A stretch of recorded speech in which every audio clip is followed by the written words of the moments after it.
Hopefully everyone that's listening and watching this can join you on the solstice. So you can all join Mother and be a part of that beautiful. That's awesome. Yeah, if you just go to my YouTube channel, the live stream's already set up. So you just click on it and join in. It's at 4:30 p.m. Pacific US time. And I'm excited. I think it's going to be awesome. I did one on the equinox and it was amazing. Well, I didn't do it. Mother did it on the equinox and it was just incredible. So yeah, so the more the merrier, because we're definitely in service to Gaia for this, for sure. Yeah.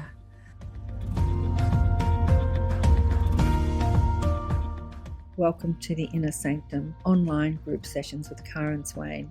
This is some highlights from our 2 to 3 hour sessions we have each week with myself, Karen Swain, teaching deliberate creation, and once or sometimes twice a month we invite a guest teacher to come in and join us and share their wisdom, and we can quiz them and we have a lovely time.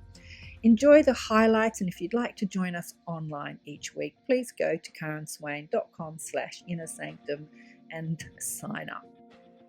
Hello and welcome to the Inner Sanctum with our special guest for the end of the year, Danielle Gibbons, who channels Mother Mary. Welcome, Danielle. It's wonderful to be here with you and all of your beloved friends in your community. It's great.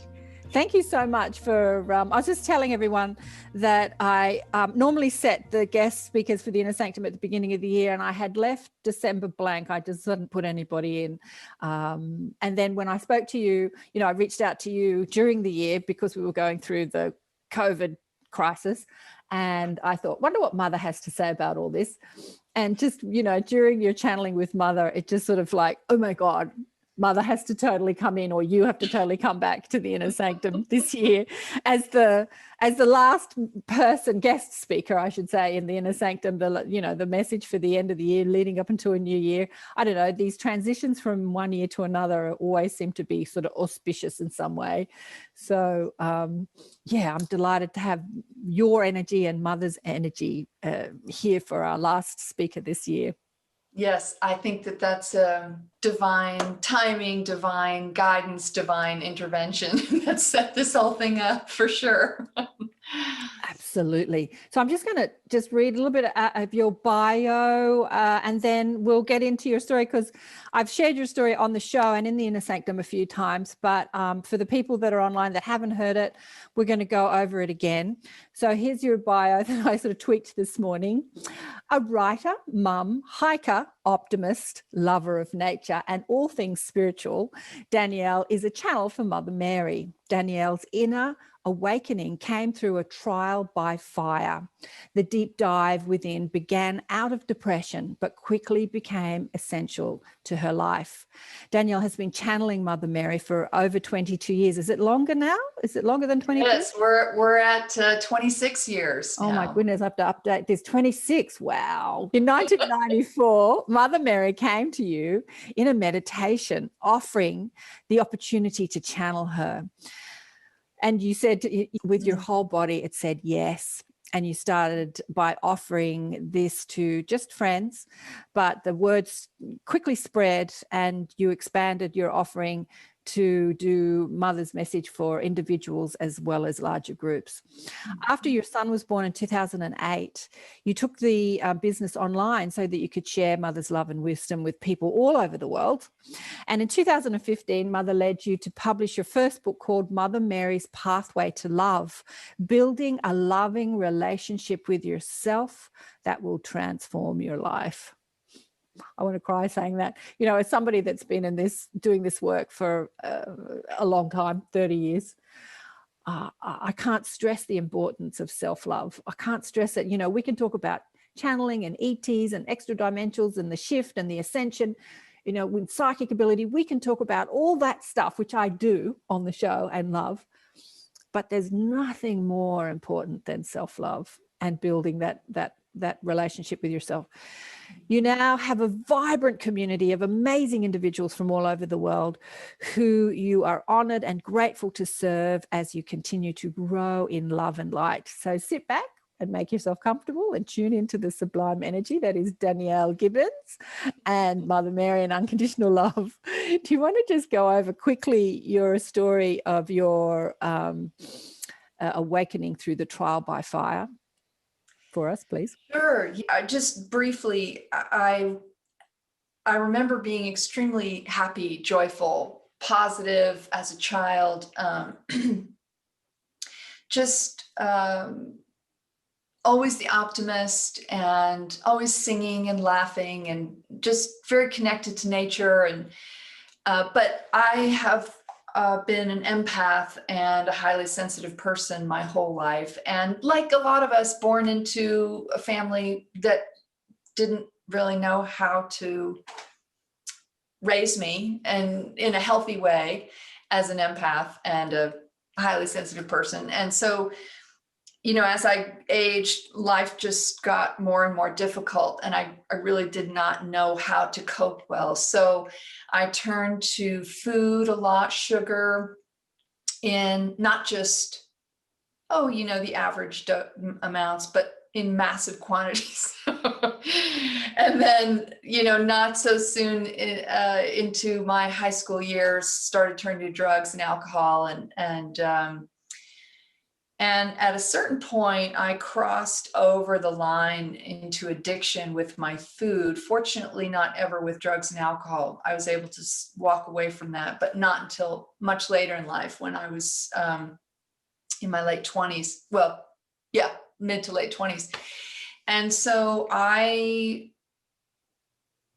had to find a solution that was spiritual for my addictive behavior with my food and my heavy drug use, my heavy alcohol use, because it was killing me.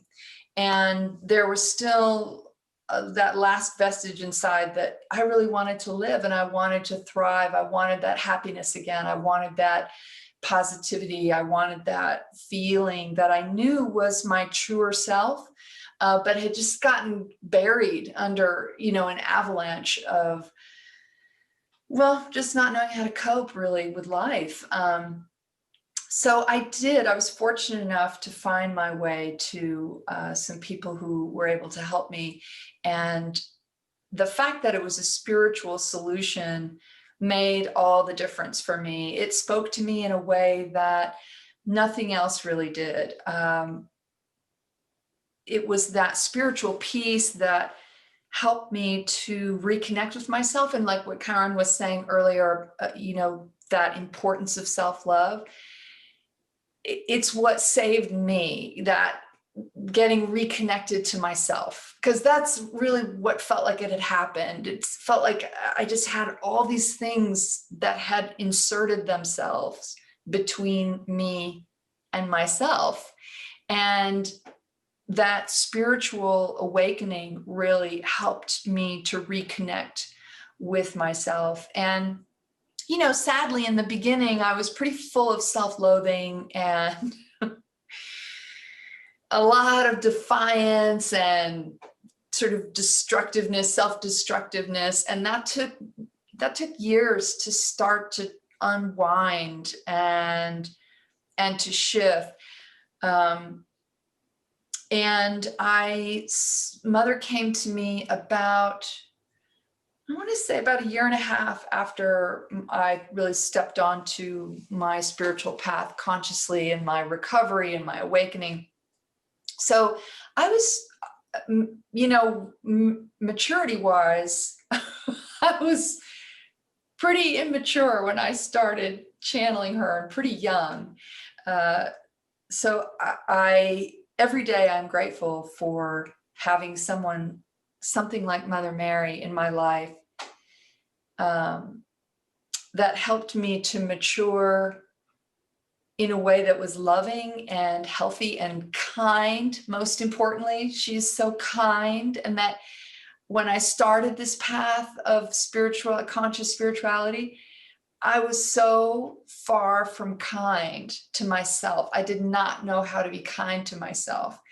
I could be kind to other people, but oftentimes there was a real selfish motivation behind it. Like, always trying to get mine. And what about me? And when is it going to happen? You know, when do I get mine, and how can I get mine, and how can I gently shove you out of the way so I can get mine? You know, all that good stuff. So it was very, very selfish, a lot of self-centered fears. And to be awakened through kindness, that form of love, it worked beautifully for me. I mean, sometimes tough love worked, but mostly I was starved for kindness. And that's been the best part, I feel, of my journey, is that rediscovery of self through kindness and patience and understanding, that really just saved me. So, and then it's been this lovely, slow growth for the last 26 years that I always tell people I'm the tortoise and not the hare. Like, it takes me a while to get it. a slow burn. I just want to unpack self-loathing a bit, because as I'm listening to you, I'm kind of getting some aha moments. I'm asking the question, why do we hate ourselves so much? I have friends, you know, I know people that are amazing galactic channelers that still do self-loathing. So even though you can have your awakening and channel and stuff, you can still do self-loathing. And what came to me was, you know, we come from this realm of unimaginable peace, love, and beauty and unconditional love. And then we take on a physical form, intact with the DNA and collective thought forms that we're inheriting from our lineage and the conditions, you know, limitation that we've all been playing with here on planet Earth. And so there must be some part of us that doesn't recognize who we are as these stressful thoughts or self-loathing thoughts. And instead of saying, oh, cool, I'm a being of light that's going to experience density, we kind of say, this is not who I am. I hate this. I hate my body. I hate my eye. You know, we start to hate ourselves because we don't recognize it as who we truly are. How do you feel about that? I think you're right on. And I can only speak for myself, but what I find is there were a few factors for me that contributed to my self-loathing. And one was growing up in an alcoholic household. That was not very, as an empath and a highly sensitive person in an alcoholic household, that's a tough go. And I think we're taught to live from the outside in rather than the inside out. I think that's the whole big shift, being on a conscious spiritual, you know, journey, or a self-growth or self-enlightenment, whatever you want to call it. It's that reality that there is this inner life. There is this inner self, this, this essence that I was never taught to acknowledge or anything like that. So for me, I was completely outward focused. Yeah. And as a result, I had to depend on you to define me. Right. Was I watched for cues from everybody outside myself. Was I okay? Was I lovable? Was I acceptable? Was I smart enough? Was I pretty enough? All my self-worth, self-esteem, self-image was dependent on people outside of myself. So it was, and then being a highly sensitive empath, I was also kind of burdened with a lot of other people's feelings that I thought were mine, but weren't really mine. You know, there were a lot of the people around me. So I grew up in a household with a lot of self-loathing, a lot of adults that had self-loathing. And so it was this entanglement of outer perception. And it wasn't until I became conscious, as you were saying, of that amazing light that just exists inside of me, not something I have to create or earn or go out and find. It's just there. It was a revelation. It was like, what? You mean I'm sort of my own being, my own creation? It didn't feel that way. I felt utterly dependent on, people's opinion, other people's opinion of me. Yeah, I know. Hallelujah. And especially women, we're so body conscious, like what we look like. I have a friend that is, as I say, an amazing channel, but she's in an overweight older body.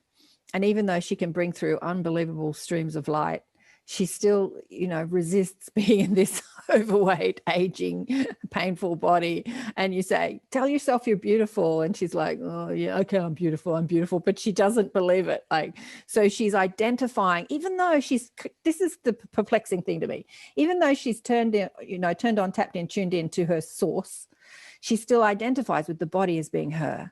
And I think this is such a strong collective thought form. Sure. And if it doesn't look like this, our idea of what beauty or okay looks like, then we're resisting it. Then we're hating on it. Yeah. Well, as long as I let you be in charge of my identity, that's trouble. Then I'm headed for trouble. As long as I let you decide my self-worth, I'm in trouble. Like that's never gonna help me thrive. That's never going to be supportive of me. And I think that's been the interesting shift for me, is taking responsibility for me. Because in a lot of ways, self-loathing was comfortable and it was easy, and letting you stay in charge of my self-perception, my self-worth, that was easy because that's what I knew. But having to take responsibility for myself, completely take responsibility for myself. Like I have to discover my own self-worth. That's my job. That's not your job. You're not there to do that for me. I need to do that for myself. That was tough for me. I have to say that was tough because I was scared of what I was going to find. Right. I was scared that once I really went deep and allowed myself to experience myself as I am, I was going to be really disappointed, let down. A lot of the old fears would be validated, but that's not what happened at all. But it took me a while to work up the courage, to make that deep dive, for sure. The deep dive. And I think that with everyone that's online and whoever's tuning into the highlights that I'll upload to, my platform later, I don't think we can be truly effective as difference makers and light weavers until we really understand who we are as the light and as the love, and that light and love, it just allows all things to exist and loves it, all of it, just loves all of it. The unconditional means there is no condition where you are not loved. And that's right. That's right. That was weird, to start that was my first experiences with Mother when she came to me, that for unconditional love. It was like, it took me a while to believe in it, because it was so alien at the time. It was just so different. And I couldn't figure out, like, what does she want? What's her angle? What do I have to, there's a tit for tat here going on, I'm sure. I just have to uncover it, but of course there never was and there never is. But it was hard for me to relax into that unconditional love and trust it, really trust it. Yes. Trust it is our truth. Yeah, because we're conditioned, as you say, we're conditioned due to our family circumstances and the thought forms or the belief systems that we incarnate into. We're conditioned to not trust it. We're conditioned, like, you're being nice to me, what do you want? Yeah, exactly. And particularly in traumatic homes with alcoholism or abuse, things shift like that. You know, one minute you're being given that love, and then the next it's just yanked away. And it's very volatile. You always feel like you're on shifting sand. So trust has taken me a while to build. And I'm really grateful that Mother came to me when I was so young, because it's taken me a really long time to build this faith and this trust that I have today, which I'm super grateful for. But you know, when you are raised in that uncertainty and always being on guard, that hypervigilance, it takes a while to relax and into that trust. Yeah. You know where I see this mistrust? It's this rife thought form that if you're doing any sort of spiritual work and you're not offering it completely free to everybody, you're only in it for the money. Oh my God. It's like she charges for what she does. It's like Yes. there's, you know, money and mistrust. It's like, yeah, we got to eat. I know. I've gotten so much hate mail over the years, and I bless them for sure, but it is astonishing how many people have this feeling about, you know, the evils of money and how it should not mix with spirituality. Right. But yes, you're right. I have to eat, and that's just the reality. And as Mother has told me many times over the years, you know, she said, if you had to have another job and this were just a side gig for you, you know, we would not be very effective. You would not have much time and energy. That's the important thing. It takes a lot of energy for me to do what I do. So I can't have like a, 50-hour work week. That's just not how it works for me. And so if I had to have a full-time job to support this work, or to, then to do it for free, I would not be nearly as effective as a channel as I am able to be. So yeah, it takes money to support that. So, absolutely, Danielle. And also, I had beautiful Cassandra, a friend of mine, on the show recently, and just going over her awakening journey. She's doing amazing things in Sydney with centres and teaching, and she's speaking to a younger generation, younger than me anyway. And, that leap from having a corporate job that pays you disgusting amounts of money, like just huge amounts of money, so you've got this luscious lifestyle, and then jumping out of that into the fire of like, okay, I'm going to go full-time as a healer and a channel and a psychic, and like totally trusting that you'll be supported in that too, even inside this idea that you've got to help people, it has to be free, even inside that collective thought form, trusting that people will value what you have to offer. And I know Mother Mary, because it's Mother Mary, it's connected to the religious thing, and religion yes. should be free, even though some of the wealthiest, the Catholic Church is one of the wealthiest institutions on the planet. Yeah. But it's great. But that's why, I'm blessed enough that I can offer free things like my YouTube channel. I love doing my YouTube channel. I have so much fun. And especially now that we're doing these live streams, that Mother wanted to do these live streams since COVID. We're having a great time. Like, I love doing it, and it's free. And, so that's, I have quite a few things in my community that I offer without charge, because I think that I like having that mixture. I like having that mixture. Like today. Okay. I'm just going to open it up to anyone that wants to ask Danielle a question before we bring through Mother. Does anyone have a question for Danielle as the healer human person that is doing the work? It's been really amazing, because I have to confess something, that I have like the best boss in the world. So I pretty much do what she tells me to do.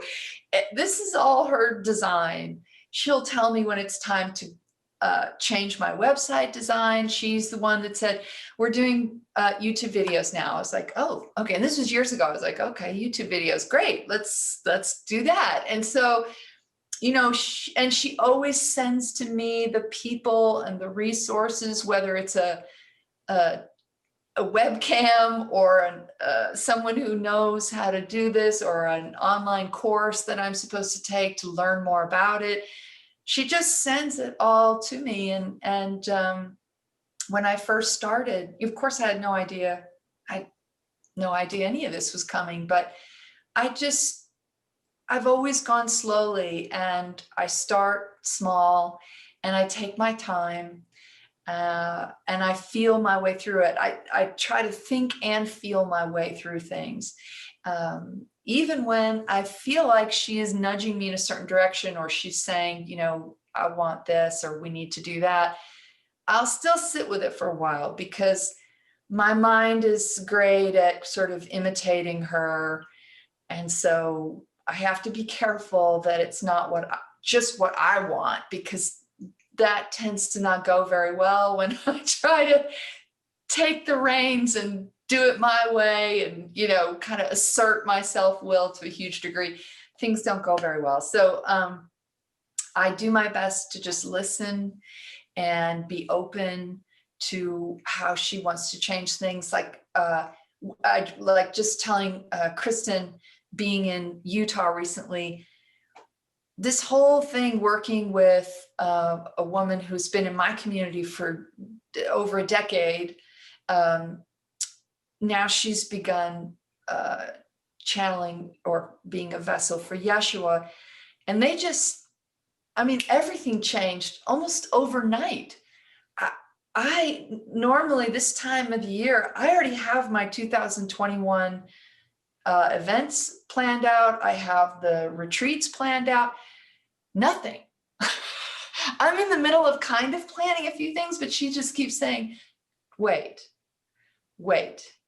And they just keep creating things together. Carissa and I had 2 different retreats planned. She was going to be in Sedona and I was going to be online. And they just have changed all of it. And now it's coming together again for a different experience. So I have learned over the years, when it comes to my business, that she is in charge first and foremost. And it's my job to do my best to stay open and flexible, and to trust that when things change, sometimes just out of the blue, that I sit with it and I feel the rightness, and then I take action.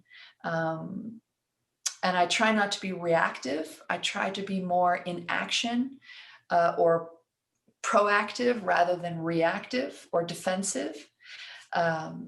So when my fears crop up, when she wants to change things, when my fears crop up, I really take the time to work through them and recognize that they are just my fears.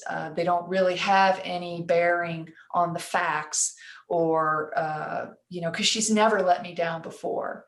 She's never left me twisting in the wind or anything like that. She always takes care of me. So yeah, that's how I run my business, is through a lot of meditation.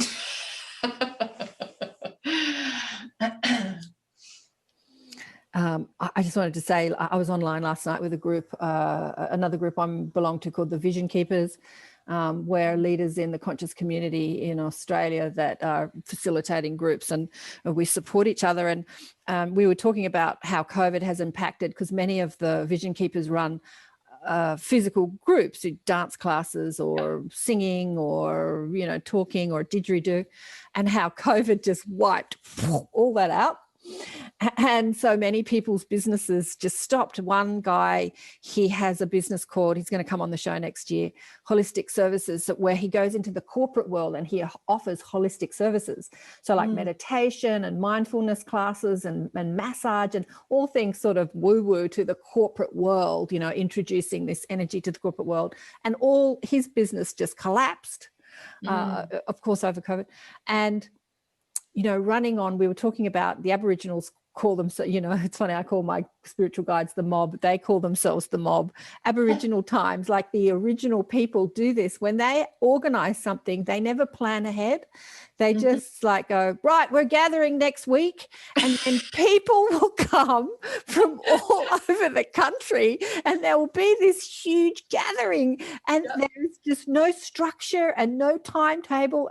And it's kind of like original time. I call them the original people now after talking to what's his name on the show recently. I've forgotten his name, but yeah, just so trusting, like living in the moment. So we were talking about that, living in the moment and knowing that it's all planned, it's all planned in spirit and we just got to show up in the moment. Yes. And, let it all unfold. Yeah. Yes. Part of being an addict in recovery is there are two factors that have played a huge role in my life. One was blame and the other was self-pity. And they just worked like hand in glove together in my life. And they were probably the two most corrosive elements in my life. And when I say that she has never let me down, that is not to say that I usually get what I want. I always get what I need, but I don't often get what I want. And that has been a very difficult journey for me. But the irony, of course, is that when I get what I need, it's really what I wanted all along. But I often put the cart before the horse. I put my wants first. Well, what do I want? And it's very popular. I think this is a tough one. And I don't know, Karen, what you think, or what your experience is with this, but there's like the self-help movement, right? Everybody can be like super powerful and super, successful and super amazing. And everybody has that inside them. And you can have it all. And then there's the spiritual journey that is about humility. It's about, learning that self-love is about learning to fulfill our needs and not our wants. Because my wants, like the Buddhists call them the hungry ghost. Even when I get what I want, it's like, it's nice and shiny and great for a few hours. And then I'm like, okay, it does not have that fulfillment that when my needs are met, that it's a completely different feeling for me. And so it takes me a while to sit with finding the courage to discover what I need and letting go of what I want. Because as much as part of my mind would like to be that self-help, super successful, and, I'm going to have it all and everything's rah. That's actually not what makes me happy. What makes me happy is my devotion and my service. And when I get what I need, I have a clear path for both my devotion and my service. And that's what really fills me with joy. So I think that the question is, or the journey, the discovery is, is it a life of quantity that I want, which is about wants? I want this, I want that, I want this kind of business, I want to do this. Even if I love what I'm doing, I have to take it out of what I want and put it into how can I be of service? What is my best path forward for service? Not service because to get what I want, but service just for the joy of serving. And so deciding whether I'm going to pursue the sort of self-help path, which I think can be somewhat in conflict with a spiritual path, or that for me, that deeper spiritual path. So disappointment is generally because I didn't get what I wanted. I had a vision, I had expectations, I had made assumptions, I had decided that things should be a certain way, and then it didn't happen. And I experienced deep disappointment, and I would often slide into the feeling that I had been betrayed. that God had lost my file, that mother really didn't care about me, that, they were not for me, they were against me. And all of that was just my own stuff swirling around. And when I was able to get really honest about my motivations, and had I put my wants before my needs, all of a sudden there's this clarity that comes, and I can feel the support that's really there. And sometimes I have to be pulled in a different direction in order to really get what I need. And so yeah, that's my experience with what you're describing. And I think personally I've been where you're just described. I've been there so many times, I can't even count how many times I've been there. It's one of the best places for me spiritually, because it's in that place that I seem to get cracked wide open. And all of a sudden there's more room for myself to breathe. There's more possibility because I'm not so limited in my expectations. But all of a sudden I think, okay, well, if you don't want me here, Mother, where do you want me? And all of a sudden this whole realm of possibility starts to open up. And if I trust her and that inner guidance that comes when I'm aligned with her, or the divine, not just Mother Mary, but the divine, then my life is just happier. It's less stress. I don't have to figure it out. Okay, that's been my long rambling thing. That's what I'm coming to here. I don't have to figure it out. And this also piggybacks on the question from Vladdy.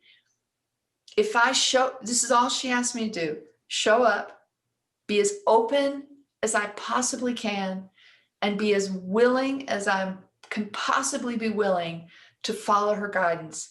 And she does all the rest. She takes care of all the details. She does all the rest.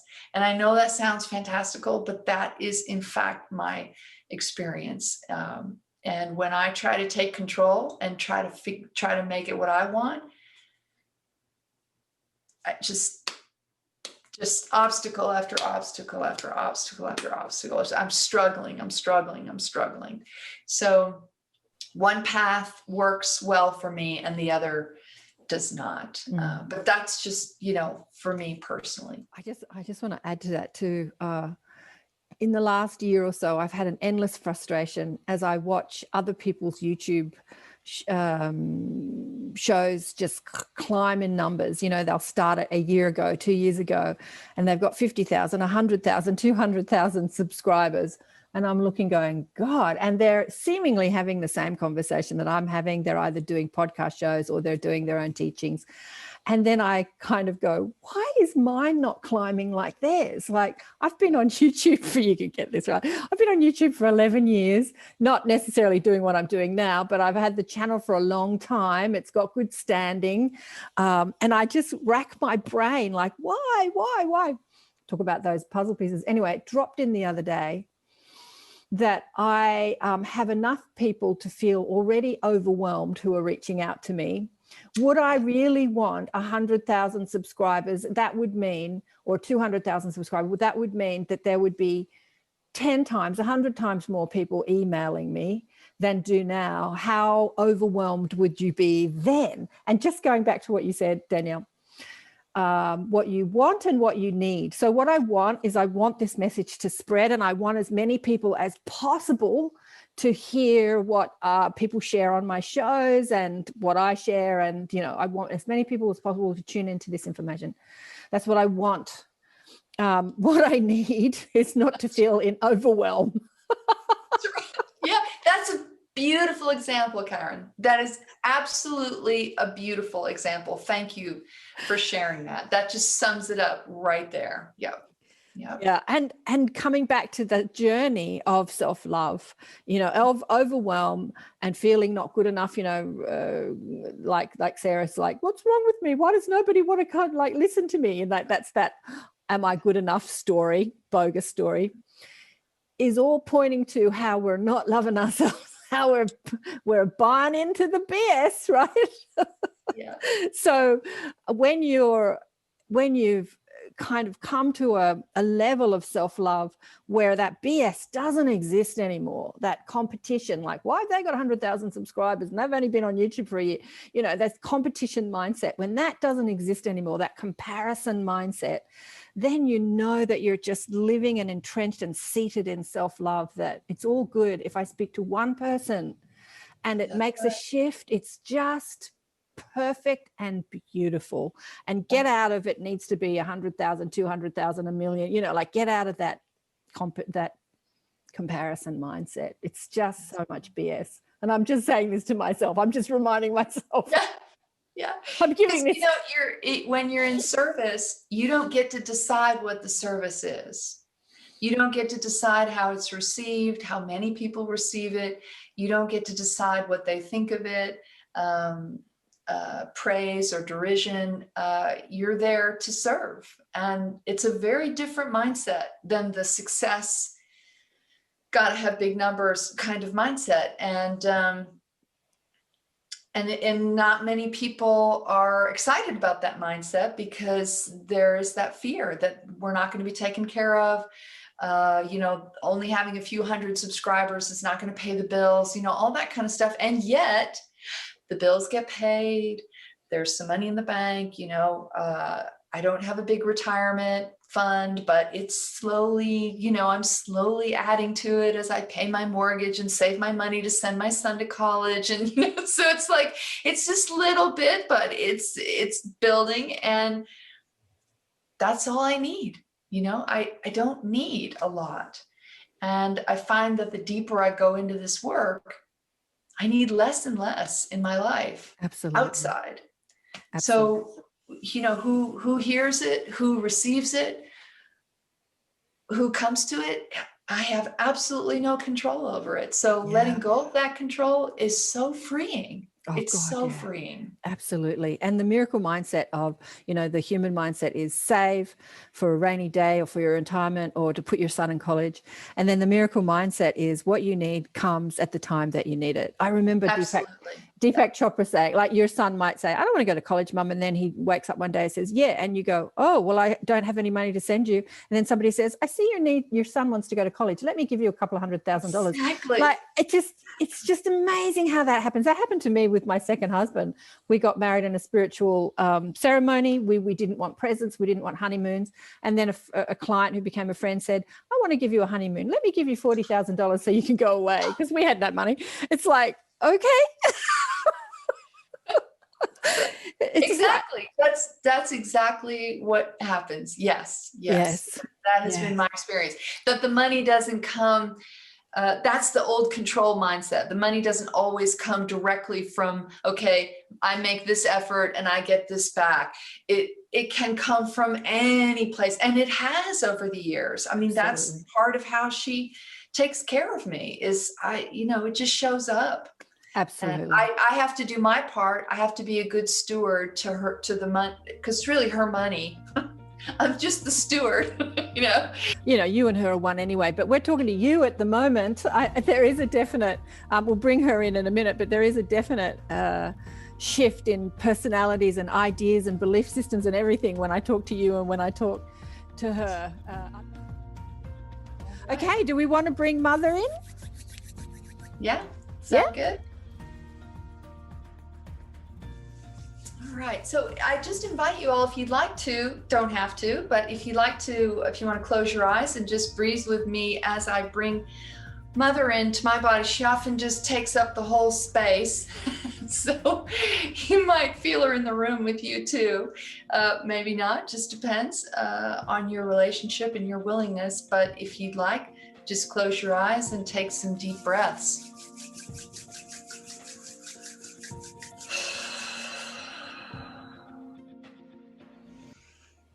Namaste.